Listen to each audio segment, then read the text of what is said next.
Hi, my name is Dr. Megan Gilmore and I am the bariatric surgeon at Mayo Clinic Health System in Mankato. Thank you for your interest in our surgery program. The purpose of this online informational session is to give you information about the history of weight, how it impacts our health, and some of the surgical treatments that are available. After you complete this online informational session, you will contact our office for a post-informational session quiz, paperwork for your health history, and an insurance form. In the United States, approximately 2/3 of adults are overweight and about 1/3 suffer from obesity. These rates have doubled over the last 20 to 25 years. What is even more alarming is that these rates have actually tripled in our adolescents. Here is a map from the CDC that shows the rates of obesity from 2011 to 2018. In medicine, we use numbers to define weight, just like we use numbers to define diabetes and hypertension. For weight, we use a number called a body mass index, which is a complicated formula that takes into consideration your height and weight. And then we get a 2-digit number, and this is how we define your weight from a medical standpoint. The reason this number is important when we are talking about bariatric surgery is because it is the number that insurance companies look at when they're deciding whether or not they will pay for bariatric surgery. We will come back to this in a little bit. We know that obesity is a very complex disease and there is no one cause of the changes that we've seen over the last 25 years. Rather, it is a complex disease with many overlapping elements. We believe there are different factors contributing to weight for each patient, and so we take an individualized approach with a multidisciplinary team. Our weight has an impact on our health and has well-known association with things like diabetes and heart disease, but there are actually many other parts of our health that can be affected. There's a link to liver disease, infertility, sleep apnea, stroke, and even certain types of cancer. We believe that treating obesity will improve some of these problems for patients that are already suffering from these health conditions. But we also believe that will help prevent patients from developing these medical problems in the future. Our surgery team members consist of myself, the surgeon, Heidi Bernardchuk, our clinical nurse specialist, Sarah Baldwin, our certified bariatric nurse. Our team also consists of dietitians Grace Feldberg, Roxana Padilla, and Christy Wempen. Our psychologist is Bonnie Betts, and the physical therapists that work with our patients are Sung Won and Patty. We also have a team that works in Fairmont and includes dietitians, psychologists, and physical therapy. Our dietitians provide one-on-one individualized sessions. One of the benefits of working with a dietitian in this manner is that they can help you achieve your weight goals, but they can also address other medical problems that can be modified by diet. Our dietitians will help you develop strategies to improve your dietary habits. Our psychologists also offer one-on-one individual appointments to ensure that patients are psychologically and emotionally ready to proceed with surgery. One of the keys for maintaining weight loss in the long term is exercise. Our physical therapists will help our patients develop an exercise program that they can either do at home or in a gym. We do want patients exercising a minimum of 3 times per week before surgery. Our physical therapists will also help patients learn how to increase the intensity and frequency of their exercise. Returning to the BMI that I talked about earlier, technically, obesity is defined as having a BMI of 30 or more.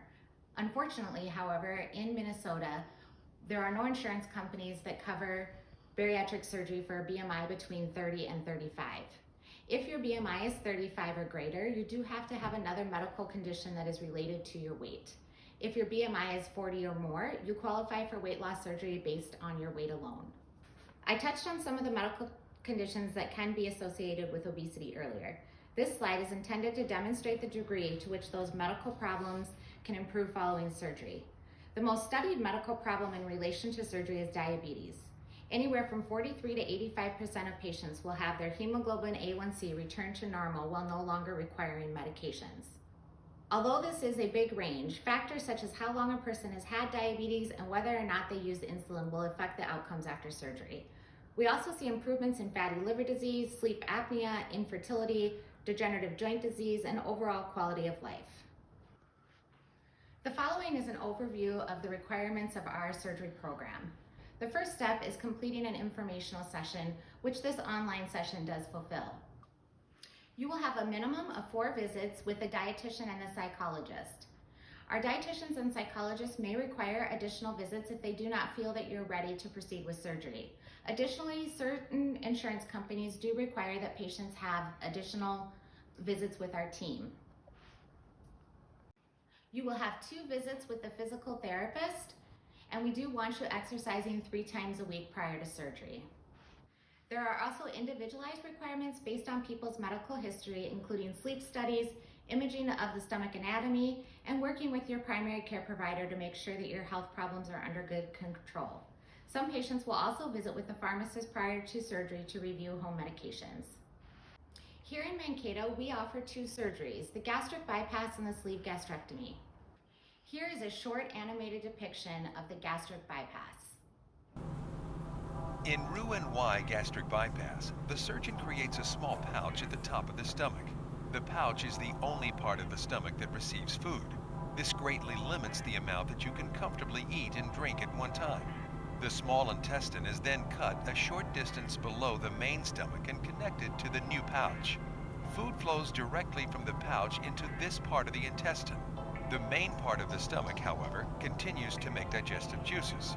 The portion of the intestine still attached to the main stomach is reattached farther down. This allows the digestive juices to flow to the small intestine. Because food now bypasses a portion of the small intestine, fewer nutrients and calories are absorbed.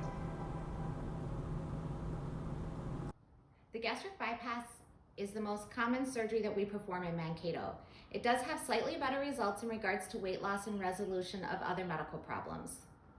Here is a short animated depiction of the sleeve gastrectomy.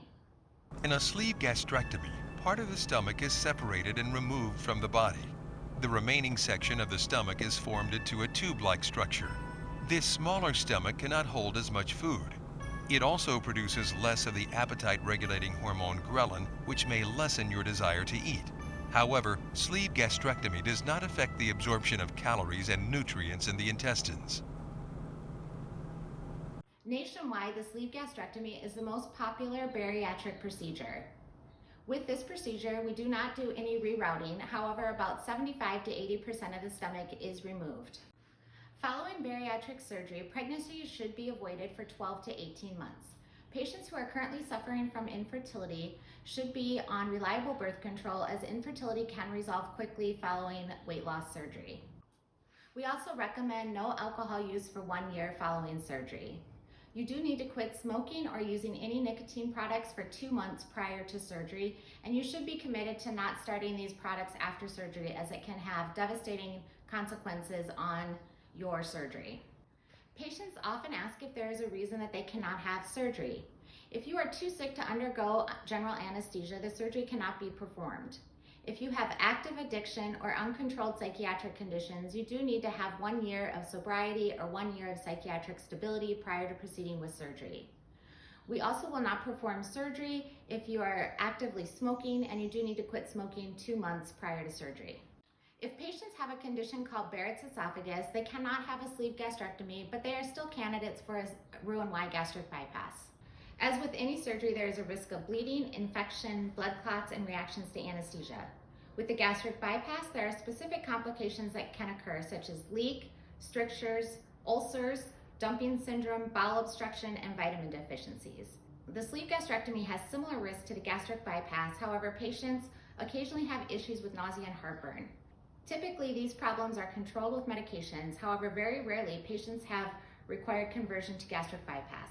These risks will be discussed in more detail at your initial appointment, as well as at your preoperative appointment. The surgery is performed laparoscopically with small incisions. We usually use about 5 or 6 small incisions. Patients will be up walking on the night of surgery and typically stay in the hospital for 1 or 2 nights.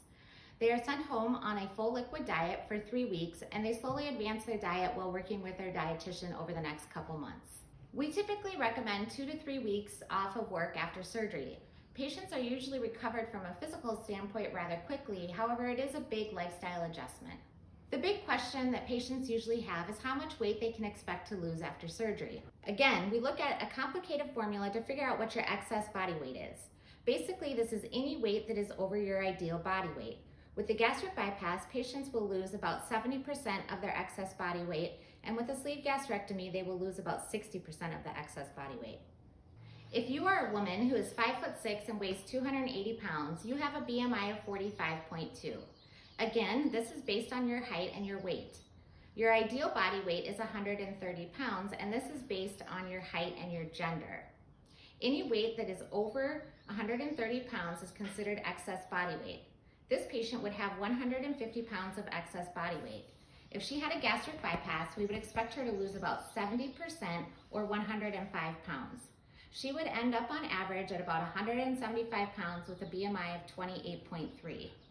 If she had a sleeve gastrectomy, we would expect her to lose about 60% of her excess body weight or 90 pounds. On average, she would end up at about 190 pounds with a BMI of 30.7. If you are a man who is 6 foot tall and weighs 300 pounds, your BMI would be 40.7.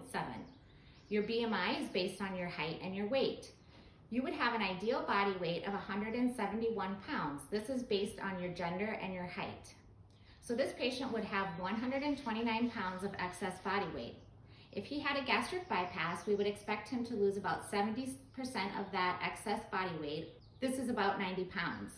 On average, he would end up at about 210 pounds with a BMI of 28.4. If he had a sleeve gastrectomy, we would expect him to lose about 60% of the 129 pounds. This comes out to 78 pounds. He would end up at a weight of 220 pounds with a BMI of 30.2. Of course, these numbers are averages, and some patients lose more and some patients lose less. After you complete this online informational session, please contact our office. You will need to complete a post-informational quiz, fill out paperwork, and give us your insurance information. Once we have that information back from you, we will call you to set up an appointment with either myself or Heidi Bernardchuk. We look forward to working with you on this journey towards a healthier lifestyle.